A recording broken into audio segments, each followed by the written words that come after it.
नमस्कार, आप सभी का हार्दिक स्वागत है सिद्धार्थ एडटेक ऑनलाइन क्लासेस में। तो दोस्तों, आज नए टॉपिक के साथ हम लोग शुरू करेंगे इंडस्ट्री। और हमारा ये टॉपिक काफ़ी महत्वपूर्ण टॉपिक हो जाता है। सिविल सर्विस एग्जामिनेशन में यहाँ से बहुत भर भर के क्वेश्चन आते हैं।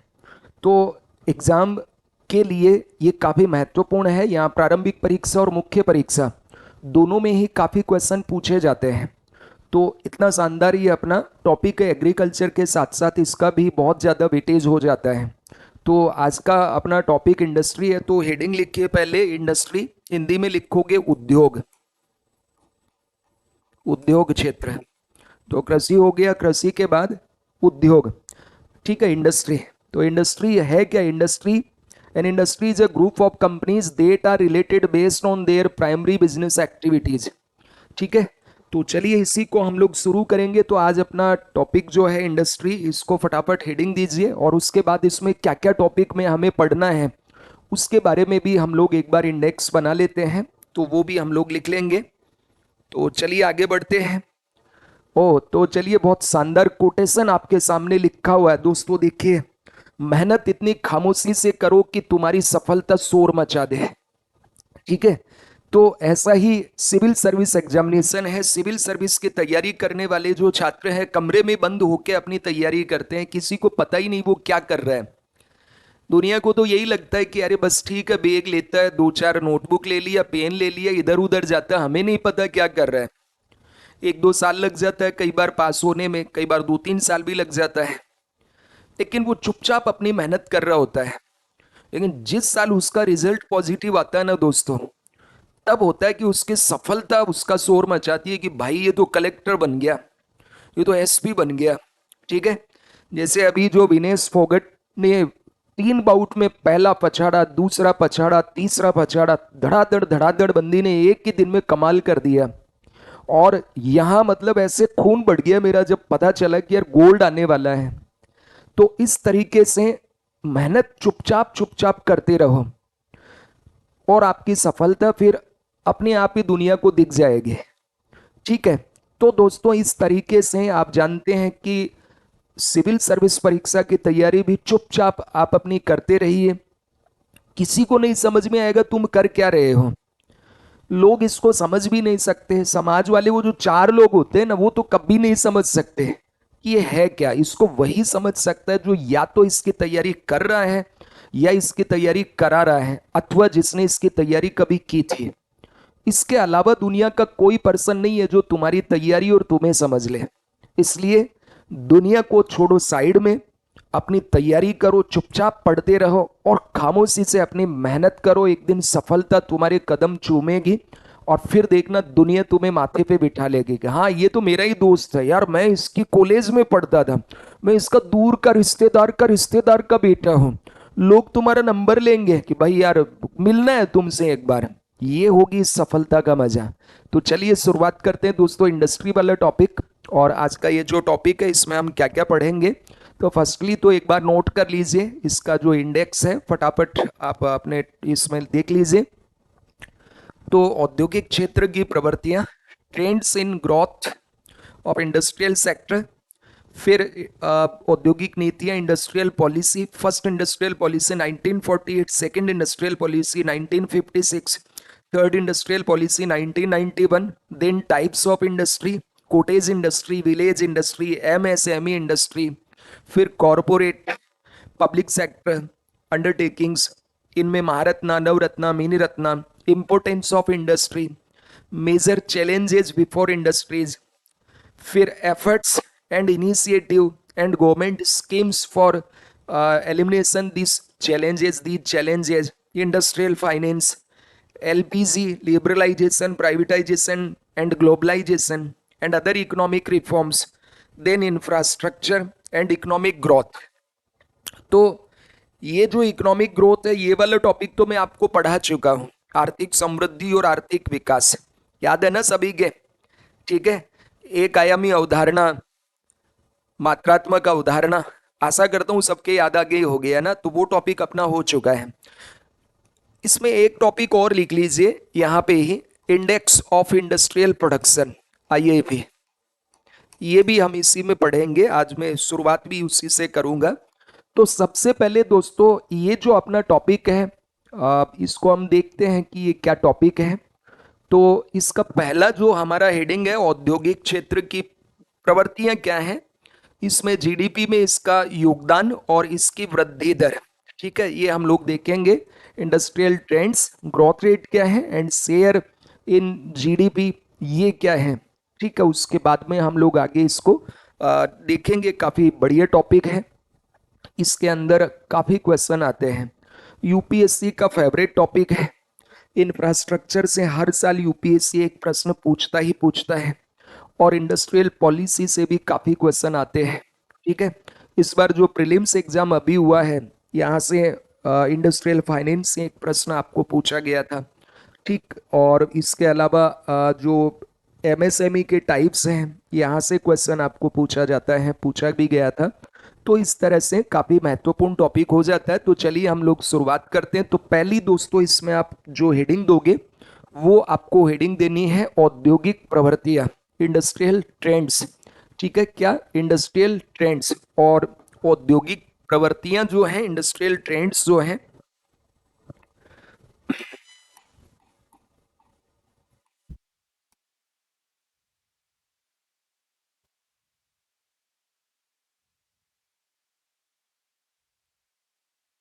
इसमें हमें पढ़ना है एक तो औद्योगिक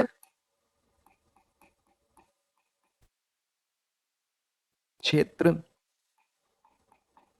की वृद्धि दर,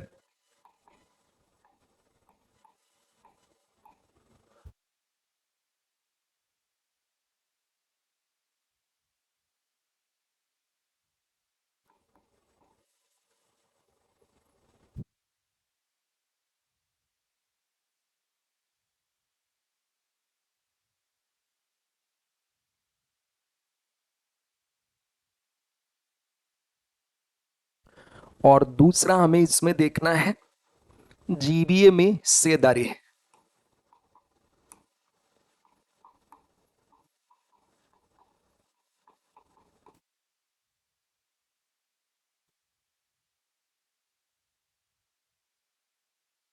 share in gross value added.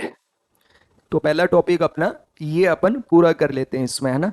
तो हेडिंग दीजिए industrial trends, growth rate and GBA में हिस्सेदारी, growth rate of industry and share in GBA of industry, ठीक है। तो पहला हम लोग इसमें देखेंगे कि इसका ग्रोथ रेट वगैरह कैसा क्या रहा हुआ है। तो दोस्तों it was 30.2% in the financial year of 2020 to 23, and which has increased 30.9% in the year 2023-24। तो जीबीए में जो हिस्सेदारी है, ये तो एकदम याद हो जाना चाहिए आपके। अगर हम इसकी बात करें तो उद्योग क्षेत्र का जो जीबीए में हिस्सेदारी है, ग्रोथ रेट की हम अभी बात करेंगे, 9.5% है। तो जीबीए में हिस्सेदारी अगर हम फाइनेंशियल ईयर 2022-23 की बात करें, और फिर अपकमिंग फाइनेंशियल ईयर 2023-24 इसकी बात करें, तो जीबीए में इसकी जो ग्रॉस वैल्यू एडेड में इसकी हिस्सेदारी है, यहाँ पे ये 30.2% है, और यहाँ पे ये बढ़ करके और कितना हो गया, तो 30.9%। तो इस तरह आपको ये ध्यान रखना है। औद्योगिक क्षेत्र का ग्रोस वैल्यू एडेड में जो शेयर है, वो वित्त वर्ष 2022-23 में 30.2% था, और वित्त वर्ष 2023-24 में जीबीए में इसकी हिस्सेदारी 30.9% रही है। तो पहली बात एकदम सबके याद होना चाहिए, ठीक है। तो औद्योगिक क्षेत्र का जीबीए में जो योगदान है, contribution of industrial sector to GBA in financial year 2022-23, it was 30.2%, और 2023-24 में बढ़कर कितना हो गया, 30.9%। तो एक फैक्ट आपको बस याद रखना चाहिए, 30.2% और 30.9%, दो और नौ, वित्त वर्ष इधर ध्यान रखना है। फाइनेंशियल ईयर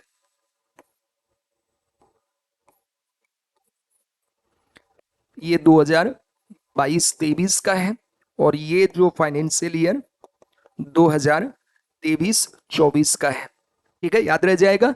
तो it was 30.2% in the financial year 2020-23 which has increased to 30.9% in 2023-24।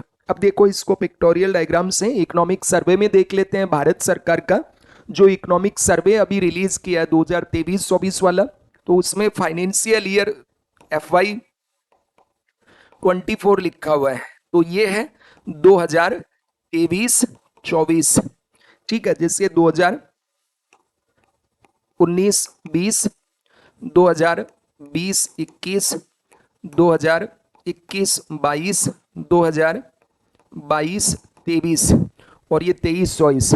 तो इसमें कितना रहा है GBA में 29.6%, देन 30.8%, फिर बढ़ा और 31.6%। पिछले 5 वर्ष में ये हाईएस्ट रहा है, फिर गिरा और 30.2%, फिर वापस बढ़ा और ये हो गया 30.9%। तो पिछले 5 वर्षों में यानी 2019-20 से लेकर 2023-24 का पिछले 5 वर्ष में कुल GBA में उद्योग क्षेत्र का जो हिस्सेदारी है वो क्रमशः 29.6, 30.8, 31.6, 30.2 एंड 30.9% रहा है।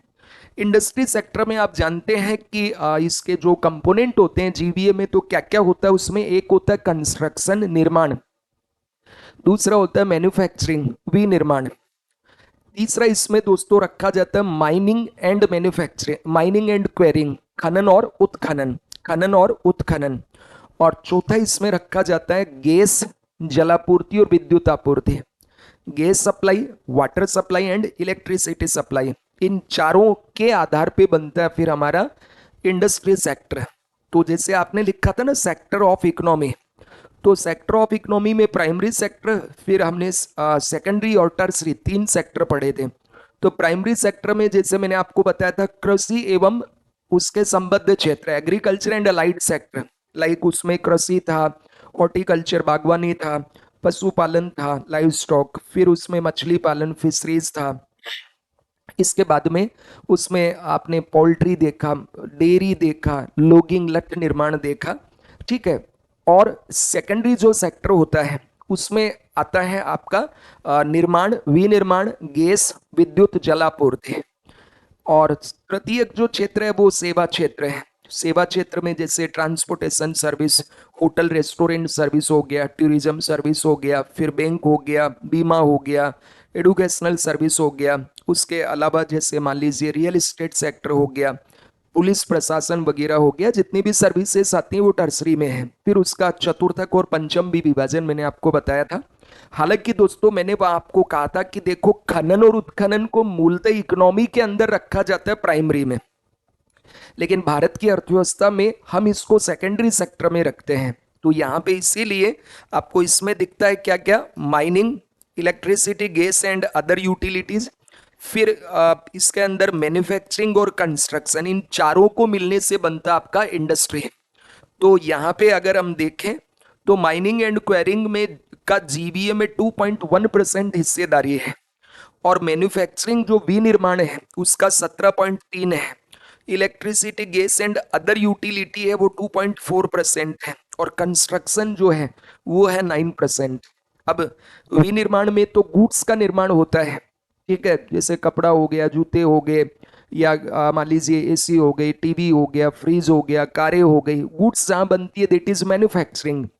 एंड जहाँ परमानेंट एसेट्स बन रही है लाइक रोड हो गया, रेल हो गया, पोर्ट हो गया, एयरपोर्ट हो गया, गार्डन हो गया, ब्रिज हो गया, ठीक है, warehouse, cold storage, hospital building, ये सब है, दीज आर इन कंस्ट्रक्शन।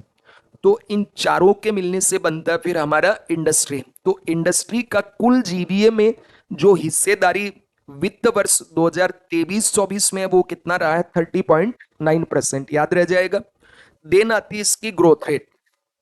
क्या आता है इसका, ग्रोथ रेट। तो अगर हम ग्रोथ रेट की बात करें तो स्थिर मूल्यों पर इसकी जो ग्रोथ रेट है दोस्तों वो 2019-20 जो कोविड वाला वित्त वर्ष था उसमें -1.4% रही।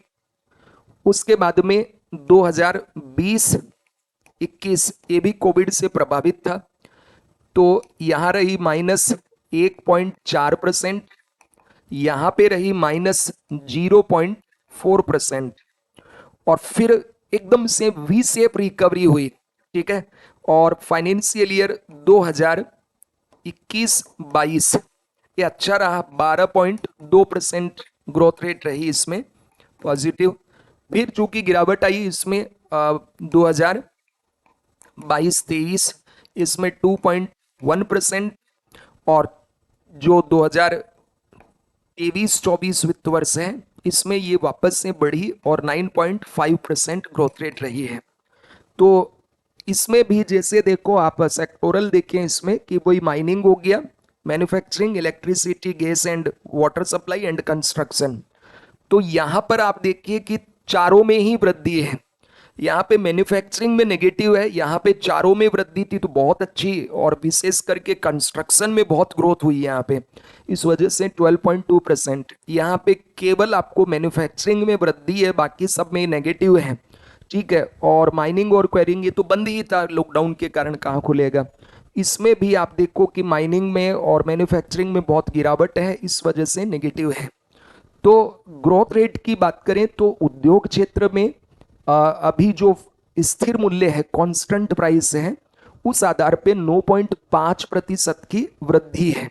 तो अगर हम इसकी देखें क्या growth rate in the industrial sector, उद्योग क्षेत्र में वृद्धि दर, तो in the financial year 2020-21 due to lockdown the growth rate decline to -0.4, ठीक है। तो ये नकारात्मक रही। तो वित्त वर्ष 2020-21 में लॉकडाउन के कारण वृद्धि दर -0.4% रही, और वित्त वर्ष 2021-22 में ये बढ़कर 12.2% रही। देखो हुआ क्या कि 2 साल रहे कैद में, भैया कोविड था, लॉकडाउन था, घर में पड़े रहो, लोग दुखी हो गए थे कि यार करें तो क्या करें।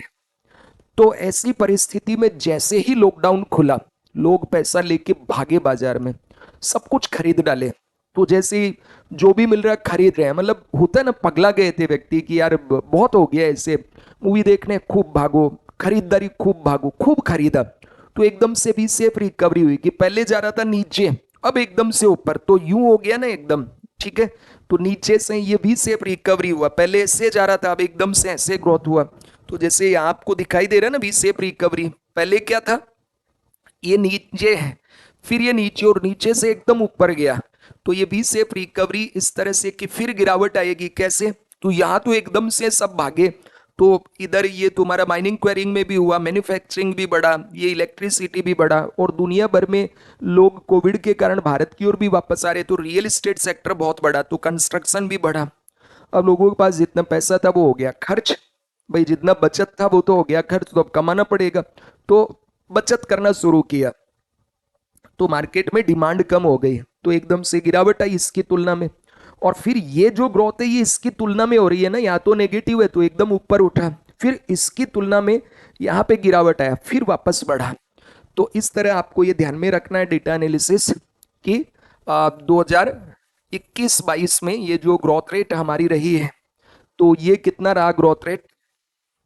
तो in the financial year 2021-22 it has increased to 12.2%, and in the financial year 2022-23 it has decreased to 2.1%, or whereas it in the financial year 2023-24 it has increased to 9.5%। तो ये आपको ध्यान रखना है डेटा एकदम इस तरह से। इकोनॉमिक सर्वे 2023 ये 24-25 जो अभी हाल ही में भारत सरकार ने जुलाई में 22 जुलाई को इंट्रोड्यूस किया था संसद में, वो सारे डेटा मैंने आपको यहाँ पे लिखवाए हैं। अब दोस्तों आगे हम बात करते हैं, तो हमारा पहला तो इसमें जो टॉपिक था हेडिंग में आपको मैंने यहाँ लिखवाया, तो औद्योगिक क्षेत्र की प्रवृत्तियां जीडीपी में योगदान, तो योगदान तो कितना हो गया 30.9%, और ग्रोथ रेट कितना है 9.5%, याद रह जाएगा, ठीक है। उसके बाद में है इंडेक्स ऑफ इंडस्ट्रियल प्रोडक्शन, तो इसकी हम बात करते हैं कि ये इंडेक्स ऑफ इंडस्ट्रियल प्रोडक्शन क्या होता है। तो औद्योगिक उत्पादन सूचकांक, इंडेक्स ऑफ इंडस्ट्रियल प्रोडक्शन। देखो निर्देशांक या इंडेक्स क्या होता है? निर्देशांक या सूचकांक एक सिंपलेस्ट वे होता है किसी चीज को डिफाइन करने का, किसी चीज को बताने का। जो इंडेक्स होता है वो क्या होता है? इंडेक्स किसी चीज को, किसी विषय वस्तु को समझाने का एक सिंपलेस्ट मेथड या वे, एक तरीका होता है जिससे किसी भी चीज को हम बहुत आसानी से समझ लेते हैं। लाइक आप आगे, जैसे एक तो आपने पढ़ा था HDI, ह्यूमन डेवलपमेंट इंडेक्स। ठीक है, तो ह्यूमन डेवलपमेंट इंडेक्स किसको बता रहा है? मानव विकास को बताने वाला एक सूचकांक है। ठीक है, इसी तरह तुम पढ़ोगे मल्टी डायमेंशनल पॉवर्टी इंडेक्स, जो पढ़ा ना आपने, global multi dimensional poverty index. तो ये किसको बता रहा है? गरीबी को बता रहा है। ठीक है, इसी तरह तुम आगे पढ़ोगे wholesale price index, WPI index. तो होलसेल प्राइस इंडेक्स है, ये किसको बताने वाला निर्देशांक है? ये महंगाई को बताने वाला निर्देशांक है। फिर कंज्यूमर प्राइस इंडेक्स, CPI। तो CPI किसको बता रहा है? CPI बताता है किसको? फुटकर मूल्य, रिटेल प्राइस में होने वाली वृद्धि को बताने वाला सूचकांक है। इसी तरह जैसे और बहुत सारे इंडेक्स आप पढ़ोगे, है ना, कुजनेट्स कर्व वगैरह हो गया, बहुत सारे इंडेक्स आप पढ़ोगे। ग्लोबल हंगर इंडेक्स है, वो भुखमरी को बताता है। ग्लोबल जेंडर गैप इंडेक्स है, वो महिलाओं और पुरुषों के बीच जो जेंडर गैप है, लैंगिक असमानता, उसको बताता है। हैप्पीनेस इंडेक्स है, वो हैप्पीनेस को बताने वाला इंडेक्स है। तो ये इंडेक्स क्या होते हैं? किसी भी विषय को आसानी से हमें समझ में आ जाए वो तरीका है। तो इसका भी नाम क्या? It is also index of industrial production. Hindi में हो जाएगा औद्योगिक उत्पादन सूचकांक। पूरा नाम क्या है इसका? औद्योगिक उत्पादन सूचकांक। तो औद्योगिक क्षेत्र में होने वाली कमी या वृद्धि, औद्योगिक क्षेत्र में होने वाली गिरावट या इंक्रीज, वृद्धि को बताने वाला सूचकांक क्या कहलाता है? Index of industrial production, IIP। Clear सभी के? तो चलिए इसी के ऊपर हम बात करेंगे दोस्तों। तो हमारा टॉपिक हो गया index of industrial production, IIP, index of industrial production, औद्योगिक उत्पादन सूचकांक। तो पहली चीज तो आपको यह जानना है कि ये है क्या। तो पहले एक बार इसको पूरा डिटेल बात से समझाऊंगा, उसके बाद हम इस पे बात करेंगे कि ये IIP है क्या। ठीक है, तो औद्योगिक उत्पादन सूचकांक, इंडेक्स ऑफ इंडस्ट्रियल प्रोडक्शन क्या है? तो यह औद्योगिक क्षेत्र में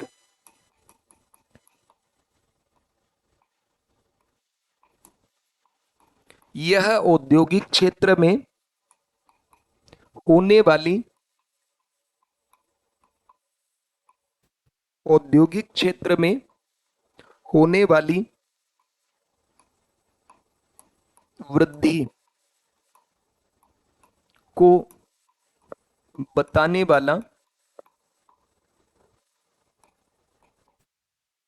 निर्देशांक या सूचकांक है, इंडेक्स है। पहली बात ये समझ में आना चाहिए कि IIP क्या है। पूरा नाम क्या है? इंडेक्स ऑफ इंडस्ट्रियल प्रोडक्शन, औद्योगिक उत्पादन सूचकांक, औद्योगिक उत्पादन सूचकांक, इंडेक्स ऑफ इंडस्ट्रियल प्रोडक्शन। औद्योगिक उत्पादन सूचकांक है क्या? तो IIP हमें किस बारे में सूचना देता है? औद्योगिक क्षेत्र में होने वाली वृद्धि के बारे में जानकारी देता है। तो IIP gives information about the state of production in the industrial sector of an economy in a particular period. ठीक है, किसी भी देश के अंदर औद्योगिक क्षेत्र में एक निश्चित समयावधि में होने वाला जो उत्पादन है, जो वृद्धि है, उसको बताने वाले सूचकांक को हम क्या बोलते हैं? Index of industrial production. तो क्योंकि हमारा टॉपिक है इंडस्ट्री, तो उस इंडस्ट्री में क्या वृद्धि हो रही है, क्या कमी आ रही है, इसको जो इंडेक्स बताएगा उसी को हम क्या बोलते हैं? इंडेक्स ऑफ इंडस्ट्रियल प्रोडक्शन या औद्योगिक उत्पादन सूचकांक। अगली बात आती है दोस्तों, हु रिलीज इट, इसको जारी कौन करता है? तो it is released bye NSO। इसको जारी कौन करता है? NSO द्वारा जारी किया जाता है और मासिक आधार पर होता है। NSO द्वारा जारी किया जाता है। NSO बोले तो नेशनल स्टैटिस्टिकल ऑफिस, राष्ट्रीय सांख्यिकी कार्यालय। Under the MoSPI, ministry of statics and programme implementation, उसके अधीन एक नोडल एजेंसी है। तो इसको रिलीज कौन करता है? तो it is released by National Statistical Office under the ministry of statics and programme Implementation. ठीक है, सांख्यिकी और कार्यक्रम कार्यान्वयन मंत्रालय के अधीन मॉस्पी के द्वारा इसे जारी किया जाता है and it is released every month. ठीक है, it is released every month by NSO, तो ये प्रत्येक माह जारी किया जाता है। ठीक है, it is released bye NSO every month. ठीक है, प्रत्येक माह इसको जारी किया जाता है। तो ये सालाना नहीं होता है, जैसे एचडीआई सालाना होता है, एमपीआई सालाना होता है, but it is released every month. Like WPI monthly आता है, सीपीआई मंथली आता है, वैसे ये भी प्रत्येक माह जारी किया जाता है बाई एनएसओ। अब इसको जारी किया जाता है बेस ईयर के कंपेयर में। किसके कंपेयर में? बेस ईयर, आधार वर्ष। ठीक है, बेस ईयर की तुलना में जारी किया जाता है। तो these figures of IIP indicate an increase और decrease in production as compare to the base year. यानी ये जो आईआईपी है, आईआईपी आधार वर्ष के मुकाबले उत्पादन में या तो कमी बताएगा या तो वृद्धि बताएगा। तो अभी इतना समझ में आ जाना चाहिए आपके। पहली बात मैंने बताया, यह औद्योगिक क्षेत्र में होने वाली कमी या वृद्धि के बारे में जानकारी देता है, बात याद हो गई। इसका पूरा नाम है औद्योगिक उत्पादन सूचकांक, पूरा नाम भी लिख देता हूं यहां पे, औद्योगिक उत्पादन सूचकांक, इंडेक्स ऑफ इंडस्ट्रियल प्रोडक्शन। ठीक है, पूरा नाम क्या है इसका? औद्योगिक उत्पादन सूचकांक। It is released bye NSO, इसको जारी कौन करता है? एनएसओ। किसके अधीन है वो? MoSPI, ministry of statics and programme implementation, सांख्यिकी और कार्यक्रम क्रियान्वयन मंत्रालय। ठीक है, और फिर it is released every month, ये प्रत्येक माह जारी किया जाता है बाय एनएसओ, और NSO under the ministry of statics and programme implementation. Its base year क्या है? तो base year is 2011 and 12। Base year क्या अभी इसका? 2011-12 है। बिफोर इट बेस ईयर क्या था इसका? तो 2004-5 था। हमारा जीडीपी का भी 2004-5 था, और जो ये अपना आईआईपी है इसका भी 2004-5 था। अब जीडीपी का भी 2011-12 है और इसका भी 2011-12 है। और ये 2011-12 कब किया गया था? तो 12 मई 2017 को ही इसको चेंज किया गया था। उसके बाद में दोस्तों कि ये तो हमें समझ में आ गया कि भाई आईआईपी क्या है। तो IIP is the simplest way to describe the growth happening in the industry sector, कि आईआईपी उद्योग क्षेत्र में हो रही समृद्धि को सबसे सरल तरीके से बताने वाला एक सूचकांक है। लेकिन इस सूचकांक को कैसे जारी किया जाता है? कोई आधार तो होगा ना। जैसे मानव विकास सूचकांक आपने पढ़ा था, तो आपने देखा था कि वहां पे तीन चीजें मैंने आपको बताया था, तीन डायमेंशन होते हैं। ठीक है, तो पहले उसमें आपने पढ़ा था कि स्वास्थ्य सूचकांक, उसमें जैसे कि भाई हेल्दी हमारा जीवन होना चाहिए, और उसके लिए हमने देखा था जन्म के समय जीवन प्रत्याशा, लाइफ एक्सपेक्टेंसी इंडेक्स।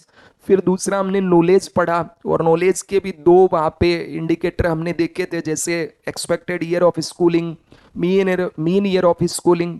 फिर हमने पढ़ा डिसेंट स्टैंडर्ड ऑफ लिविंग, और वो था जीएनआई पर कैपिटा।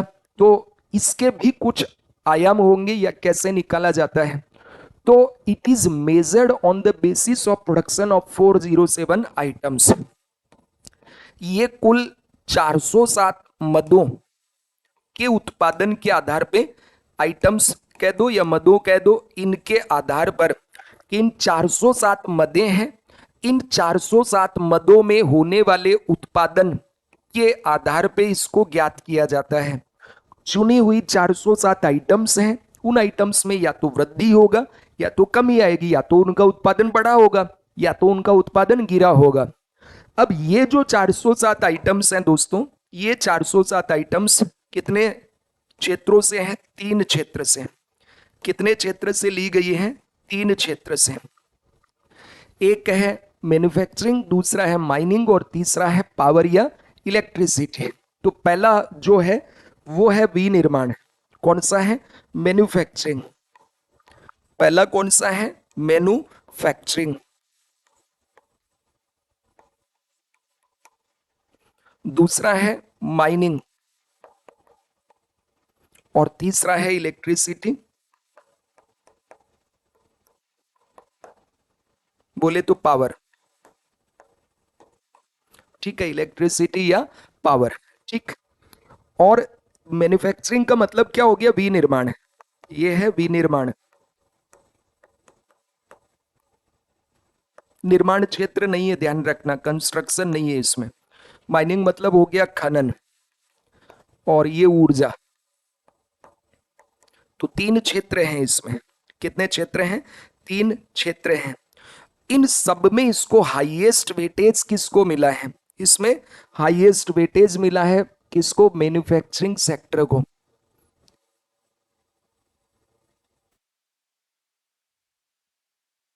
तो इसमें जो सबसे ज्यादा वेटेज है वो है 77.63%।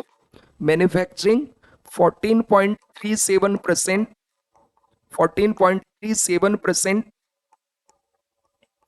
फॉर माइनिंग, और 7.99% बोले तो 8% ये किसको दिया हुआ है? इलेक्ट्रिसिटी को। ठीक है, तो अब फिर से समझो कि ये जो आईआईपी है, ये आईआईपी 407 अलग अलग आइटम्स हैं।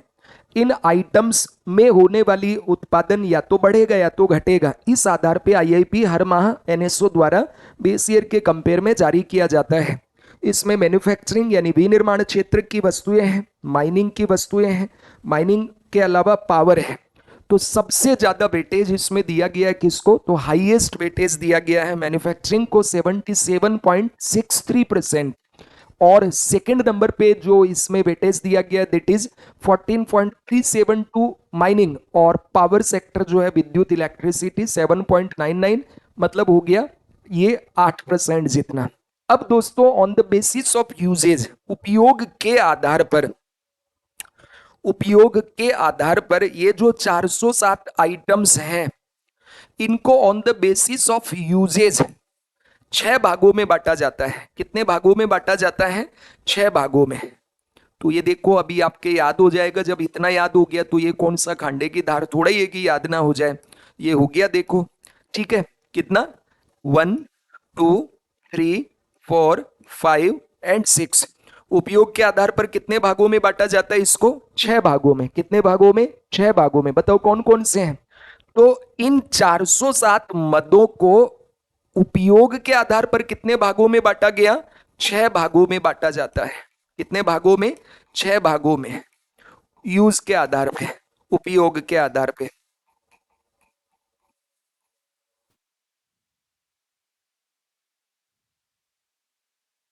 ठीक है, on the basis of uses, on the basis of uses these 407 items are classified into 6 part। उपयोग के आधार पर इन 407 मदों को, जो कि विनिर्माण की हैं, माइनिंग की हैं, जो कि इलेक्ट्रिसिटी वाली हैं, इनको यूज के आधार पे हमने बांटा 6 भाग में। याद हो गया? अरे लिखा है ना 1 2 3 4 5 6। बोलो 1 में क्या है? 1 2 में क्या है? 2 3 में क्या है? 3।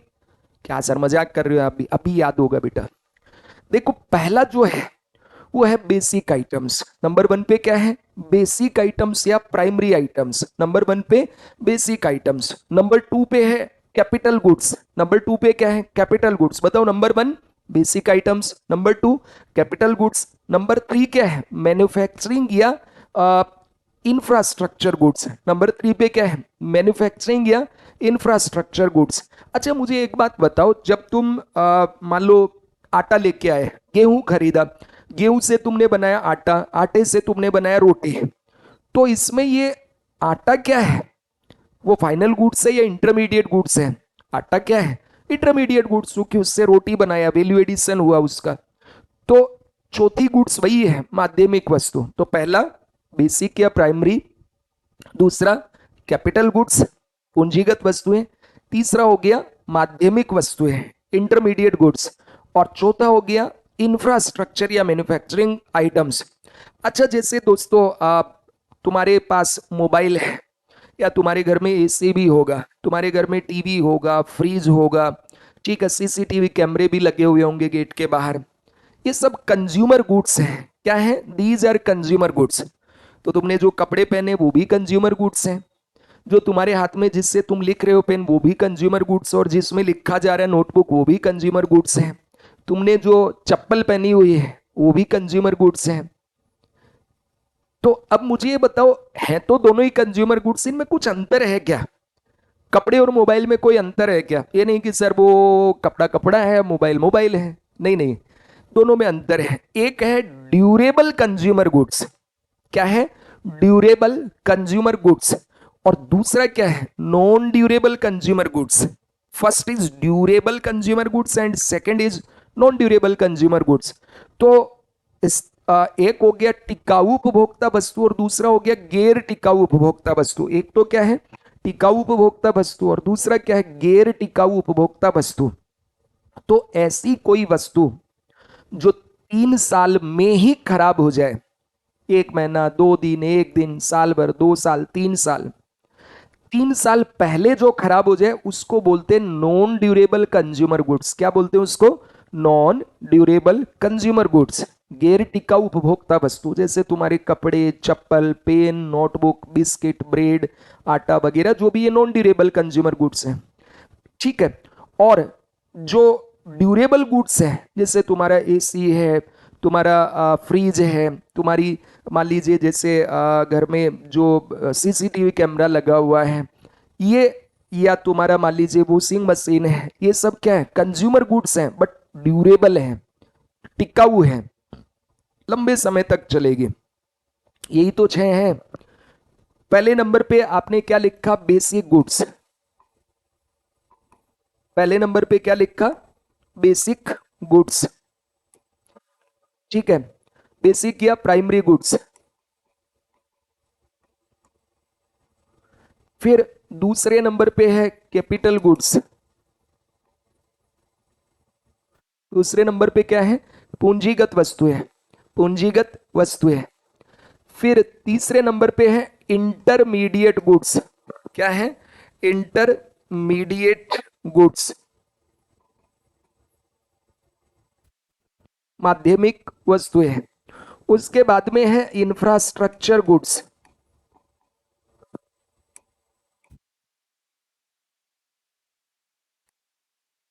इंफ्रास्ट्रक्चर या मैन्युफैक्चरिंग गुड्स। उसके बाद में है ड्यूरेबल कंज्यूमर गुड्स। और फिर है नॉन ड्यूरेबल कंज्यूमर गुड्स। तो याद हुई क्या? पहली कौन सी है?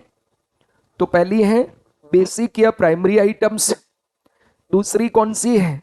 Capital goods. तीसरी कौन सी है? Intermediate goods. फोर्थ मैन्युफैक्चरिंग या infrastructure goods. Fifth durable consumer goods and sixth non durable consumer goods. तो on the basis of usages these 407 items are classified into 6 category: basic and primary, capital, intermediate, फिर infrastructure या manufacturing, durable consumer, non durable consumer goods. Non durable consumer goods. इन सब में से जो highest weightage दिया है, हाईएस्ट वेटेज है इसको, पहला जो है इसको हाईएस्ट वेटेज दिया गया है। यद्यपि इनका नंबर मात्र 15 है, नंबर तो लोवेस्ट नंबर है। ये 407 में मात्र 15 ही है बेसिक और प्राइमरी आर्टिकल्स, लेकिन वेटेज हाईएस्ट है। हाईएस्ट वेटेज क्यों भाई ऐसा? देखो, इनके उद्योग भारत में ज्यादा हैं, होने भी चाहिए और उत्पादन ज्यादा होगा। बेसिक और प्राइमरी आइटम्स तो वो होते हैं ना जो रोज चाहिए, हमें डेली हमारे यूज में आ रही है, तो वो तो ज्यादा बननी चाहिए। कैपिटल गुड्स होती है मशीनरी, जैसे आटा चक्की हो गई, कपड़ा सिलने की मशीन हो गई, इनको रोज थोड़ा ही खरीदोगे भाई। बिस्किट रोज खाओगे, आटा रोटी रोज खाओगे, लेकिन क्या बिस्किट ये सॉरी मशीन रोज खाओगे क्या? या डेली तुम बाजार में जाके आज क्या लाए, कपड़ा सिलने की मशीन, पत्नी को दूंगा। फिर कल क्या लाए, कपड़ा सिलने की मशीन, पत्नी को दूंगा, तो क्या सर पे फोड़ेगी? या मान लीजिए जैसे आज तुम बाजार गए, क्या खरीद के लाए, आटा चक्की लाया, क्या करोगे? पत्नी को दूंगा जी, आटा पीसेगी और तुम्हें पीस देगी फिर वो उसमें। कल क्या लाए, सर आटा पीसने की मशीन, क्या रोज लाओगे? एक बार खरीद लिया तो वो गई जिंदगी भर के, पार्ट है, घिसवाते रहो और पीसते रहो। मशीन है, उसमें सुई बदल दो, धागा डाल दो, गड़बड़ हुआ गिरारी में तो तेल डाल दो, लेकिन बार बार नहीं खरीदोगे। तो इसलिए ये जो कैपिटल गुड्स है, इसको दिया लोवेस्ट वेटेज। क्या दिया है? Lowest weightage. इतना ध्यान रखना है इसमें। हाईएस्ट वेटेज किसको है? तो बेसिक गुड्स को। लोवेस्ट वेटेज किसको है? कैपिटल गुड्स को। लोवेस्ट नंबर किसके हैं? बेसिक गुड्स का। हाईएस्ट नंबर किसका है? इंटरमीडिएट गुड्स का। इसका हाईएस्ट नंबर है 110 है। कितनी है ये? 110। हाईएस्ट नंबर किसका है? इंटरमीडिएट गुड्स का है, लेकिन इसका वेटेज नंबर 2 पे है। वेटेज सबसे ज्यादा बेसिक को है। अब वापस से समझते हैं आईआईपी को। पूरा नाम क्या है इसका? इंडेक्स ऑफ इंडस्ट्रियल प्रोडक्शन, औद्योगिक उत्पादन सूचकांक। क्या है? औद्योगिक उत्पादन सूचकांक। आईआईपी है क्या? तो ये किसी भी देश की अर्थव्यवस्था में द्वितीय क्षेत्र में होने वाली जो वृद्धि है उसको बताने वाला सूचकांक आईआईपी होता है। ठीक है। अब ये जो आईआईपी है, इसका पूरा नाम औद्योगिक उत्पादन सूचकांक कौन जारी करता है? तो it is release by NSO every month.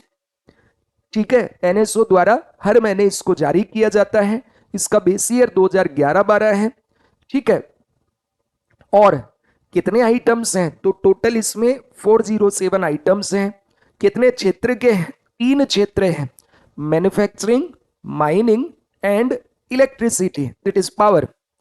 तो विनिर्माण, खनन और विद्युत क्षेत्र की इसमें 407 आइटम्स हैं। इनमें हाईएस्ट वेटेज किसको दिया गया है?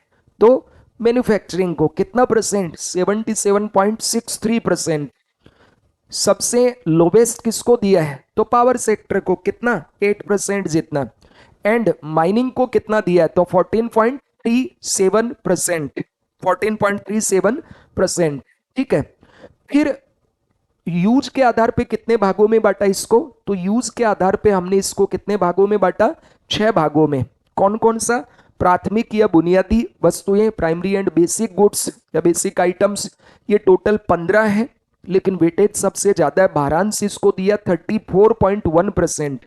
अगर सबका भारांश देखे तो 100% होगा, उसमें अकेला 34%, यानी 1/3 से भी ज्यादा वेटेज तो इसी को मिला हुआ है, 15 आइटम्स को। क्योंकि इनकी डिमांड ज्यादा है, जरूरत ज्यादा है, इनके उद्योग ज्यादा है, तो इनमें प्रोडक्शन भी ज्यादा होना चाहिए, है ना।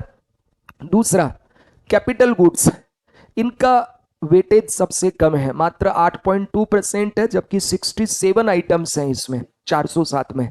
तीसरे नंबर पे इंटरमीडिएट गुड्स हैं, मध्यस्थ वस्तुएं जिनका वैल्यू एडिशन होता है, जो फाइनल गुड्स नहीं है। जो मान लीजिए कोई कुर्सी है, तो कुर्सी के अंदर जो रुई भरते हैं, लकड़ी लगाते हैं, वो सारा उसका इंटरमीडिएट गुड्स है। और फाइनल कुर्सी है, वो फाइनल गुड्स है। ठीक है। तो इंटरमीडिएट गुड्स को वेटेज तो सेकंड नंबर पे, लेकिन 110 वस्तुएं हैं, 110 वस्तुएं हैं, यानी हाईएस्ट नंबर ऑफ आइटम्स 407 में इंटरमीडिएट गुड्स हैं। उसके बाद विनिर्मित और इंफ्रास्ट्रक्चर वस्तुओं को वेटेज दिया है 12.3%। कितना? 12.3%। 5वें नंबर पे है ये वेटेज के आधार पे। और नंबर इसका कितना है? तो 29, यानी 5वें नंबर पे नंबर में है ये। फिर जो ड्यूरेबल गुड्स है, ड्यूरेबल कंज्यूमर गुड्स, टिकाऊ उपभोक्ता वस्तु, इनमें वेटेज है 12.8% और इनकी गुड्स हैं 86। ठीक है। और जो नॉन ड्यूरेबल कंज्यूमर गुड्स हैं ये 15.3%, यानी नंबर 3 पे ये वेटेज में है। और नंबर 2 पे नंबर पे है, 100 नंबर है 407 में। अब दोस्तों, ये जो आईआईपी है, इस आईआईपी में, इस आईआईपी के अंदर 8 उद्योग हैं, 8 इंडस्ट्री, जिनको केवल 8 को वेटेज कितना मिला है? 40.27%। कितना है? तो 40.27%।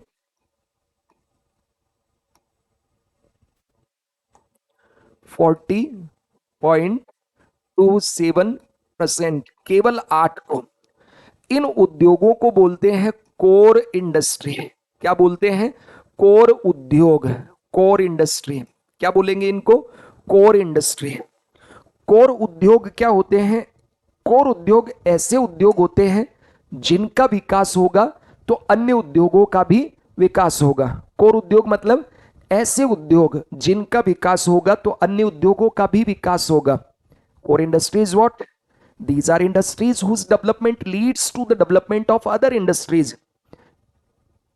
8 major infrastructure supporting industries are called core industries, and the weightage of these 8 industries in the IIP is 40.27%, यानी 40.30% जितना वेटेज है इनका। भाई 27 को 3 भी कह सकते हैं। तो केवल 8 को ही इतना है, और ये कुछ मैन्युफैक्चरिंग वाली है, कुछ माइनिंग वाली और कुछ इलेक्ट्रिसिटी वाली है।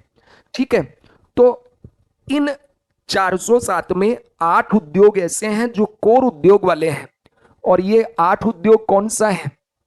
रिफाइनरी प्रोडक्ट, फिर इससे कम वेटेज, ये सीक्वेंस वाइज लिख रहा हूं घटते क्रम में, फिर इलेक्ट्रिसिटी, फिर उससे कम वेटेज है स्टील, उससे कम वेटेज है कोल, उससे कम वेटेज है ये आपका क्रूड ऑयल, क्रूड ऑयल, फिर उससे कम वेटेज आपका है नेचुरल गैस, उससे कम वेटेज है सीमेंट, उससे कम वेटेज है फर्टिलाइजर। ये 8 जो उद्योग हैं, रिफाइनरी प्रोडक्ट, फिर उससे कम वेटेज किसका है? इलेक्ट्रिसिटी, उससे कम वेटेज किसका है? तो उससे कम वेटेज है किसका? तो स्टील, उससे कम वेटेज है कोयला, उससे कम वेटेज है कच्चा तेल क्रूड ऑयल, उससे कम है प्राकृतिक गैस, उससे कम है सीमेंट, और फिर 8वें नंबर पे है फर्टिलाइजर। तो ये जो 8 हैं कोर उद्योग, उसमें भी 28.04 वेटेज तो किसका है? रिफाइनरी का। 19.85% किसका? इलेक्ट्रिसिटी का। 17.92% किसका? स्टील का। 10.33% किसका है? कोयले का। 8.98% वेटेज किसका है? कच्चे तेल का। 6.88% वेटेज किसका है? तो नेचुरल गैस का। 5.37% वेटेज किसका है? सीमेंट का। और 2.63% वेटेज किसका है? फर्टिलाइजर का। क्या तुम्हारे याद हो गया आईआईपी क्या है? तो पूरा तो पढ़ा दिया, और क्या जान लोगे? ठीक है, तो याद होना चाहिए, ऐसे टिप पे याद होना चाहिए टॉपिक। एक बार पढ़ डाला तो लाइव जिंगल आला। ठीक है, ऐसा होना चाहिए कि याद यहीं पे हो जाए, घर पे दोबारा रिवीजन की जरूरत नहीं है, यहाँ जिंदा रह के अच्छे से क्लास कर लिया। भले ही तुम किसी भी राज्य में बैठ के मेरे प्रवचन सुन रहे हो, तो ये बोल बच्चन से तुम्हारे काम हो जाएगा। ठीक है, लेकिन जब क्लास कर रहे हो तो सिर्फ क्लास, उस वक्त तुम्हें ना जीएफ की याद आना चाहिए, ना बीएफ की, ना घर वालों की, ना पकोड़ों की, क्योंकि मौसम की नजाकत देखते हुए तुम्हें पकोड़े और भुट्टा खाने का मन करेगा। गुरुजी सामने है नहीं, रोकने वाला कोई नहीं है, तो इस हीड़े को रोकना है कि भाई जरा ठहरो, जरा ठहरो, पहले क्लास चल रही है, उसके बाद में मस्ती करेंगे। याद हुआ क्या? चलो कुछ क्वेश्चन देख लेते हैं, 2-4 इससे रिलेटेड जो प्रीवियस ईयर में पूछे गए हैं आप लोगों को। क्या इसका आंसर दे पाओगे? औद्योगिक उत्पादन निर्देशांक, जो कि भारतीय अर्थव्यवस्था में औद्योगिक क्रियाओं का मापक है, इनमें से क्या सम्मिलित नहीं किया जाता है? नहीं किया जाता है। What is not included in the index of industrial production which is the measure of industrial activities in Indian economy? Answer it. 10 second है। हो गया? 10 सेकेंड तो हो गई भाई। तो तुमने पढ़ा था पावर, कितना वेटेज था? 7.99%। 7.99% या 8%। विनिर्माण कितना था? तो इसका था 77 पॉइंट,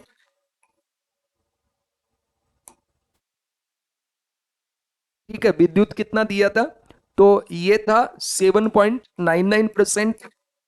और ये जो अपना विनिर्माण क्षेत्र था, विनिर्माण को 77.63% और माइनिंग को 14 पॉइंट इसको दिया हुआ था 37%। क्या ये था क्या? तो ये सब गलत है, मतलब ये तो सम्मिलित है, इसको सम्मिलित नहीं किया जाता, तो आंसर है gas and water supply. Clear हुआ सभी का? तो अगला क्वेश्चन देखते हैं, आईएएस में पूछा हुआ है, आंसर इट।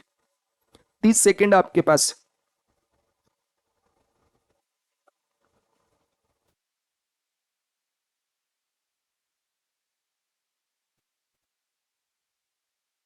हो गया?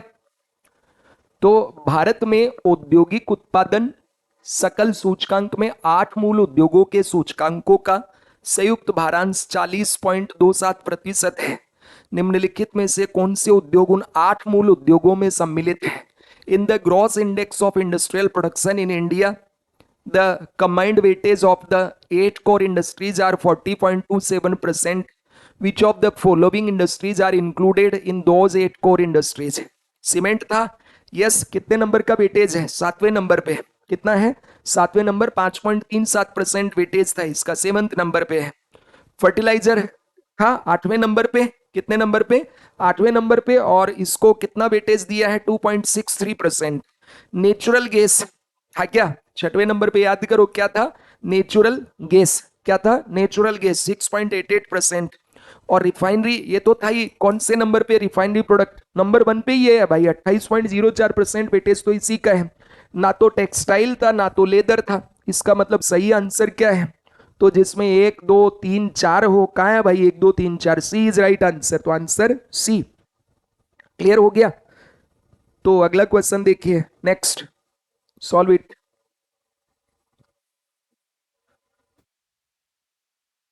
हो गया? तो 8 मूल उद्योगों के सूचकांक में निम्नलिखित में से किसको सर्वाधिक महत्व दिया गया है? In the index of 8 core industries which of the following is given the most importance? Coal को कितना दिया है? पावर को, फर्टिलाइजर को, स्टील प्रोडक्शन, कोयला, विद्युत।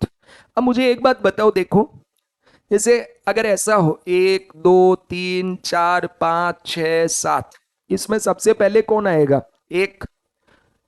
अब बताओ सबसे पहले कौन आएगा? 3। अब कौन आएगा? 5। समझ में आया ना? तो ऐसे ही इसने रिफाइनरी प्रोडक्ट को नंबर 1 पे नहीं लिखा। क्या नहीं लिखा? रिफाइनरी प्रोडक्ट को नंबर 1 पे नहीं लिखा। तो कोई बात नहीं, हम जो दिया हुआ उसको देख लेंगे।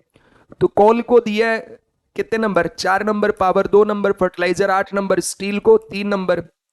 तो पावर है ना सबसे पहले, तो आंसर क्या होगा इसका? विद्युत। क्या हो जाएगा? विद्युत। क्या होगा? विद्युत। इसका आंसर कर पाओगे? भारत में कौन से 8 मूल उद्योग आधारभूत संरचना को सहयोग करते हैं? What are the 8 core industries that support infrastructure in India? तो ये तो याद है ना। पहले नंबर पे कौन है? Refinery product. नंबर 2 पे कौन है? मतलब तुम्हें पूरा लिखना है, ये तो मैं ऐसे याद करवा रहा हूं। फिर इलेक्ट्रिसिटी। नंबर 3 पे स्टील। नंबर 4 पे कोल। ठीक है। नंबर 5 पे क्रूड ऑयल। फिर नंबर 6 पे तो नेचुरल गैस। फिर सीमेंट। फिर फर्टिलाइजर। याद हो गया क्या? बस इतना टॉपिक था आपका, है ना? तो मजा आया पढ़ने में? एकदम सिंपल सा टॉपिक था। इंडस्ट्री बहुत अच्छा टॉपिक है, पढ़ो तो पूरा इकोनॉमी ही अच्छा है। अगर तुम्हें इकोनॉमी समझ आ जाए तो दुनिया में लड़ाई इकोनॉमी की तो है, हर अपने देश को बढ़ाना चाहता है, दुनिया के गरीब देशों के रिसोर्स को लूटना चाहता है। ठीक है? तो इकोनॉमिक्स अगर समझ ली तो फिर सब बढ़िया है। इकोनॉमिक्स एग्जाम के लिए भी समझना चाहिए, इकोनॉमिक्स हमारी लाइफ के लिए भी समझना चाहिए, इकोनॉमिक्स हमारी पर्सनल जो इकोनॉमी है उसको भी शानदार करता है। तो इसलिए इकोनॉमी को अच्छे से हमें पढ़ना चाहिए। तो मैं आशा करता हूं कि आपको ये आईआईपी वाला टॉपिक एकदम क्रिस्टल क्लियर हो गया होगा। क्लियर हुआ सभी के? तो एक बार इसका रिवीजन कर लो। आईआईपी का क्या है? औद्योगिक उत्पादन सूचकांक, आईआईपी किसी अर्थव्यवस्था के औद्योगिक क्षेत्र में किसी खास अवधि में उत्पादन की स्थिति के बारे में जानकारी देता है। IIP gives information about the state of production in the industrial sector of an economy in a particular period. It is released every month by the NSO under the Ministry of Statistics and Program Implementation. These figures indicate an increase or decrease in production as compared to the base year, and its base year was 2011-12। ठीक है, अब इसका base year जो है पहले क्या था 2004-5 था, जिसको बदल के 12 मई 2017 को क्या कर दिया 11-12। This index is the simplest way to describe the growth happening in the industry sector. ये आईआईपी जो है उद्योग क्षेत्र में हो रही समृद्धि को बताने का सबसे सरल तरीका है। औद्योगिक उत्पादन सूचकांक विनिर्माण, खनन और विद्युत क्षेत्र के 407 मदों आइटम्स के उत्पादन के आधार पर मापा जाता है, जिसमें सबसे ज्यादा भारांश विनिर्माण को दिया गया है।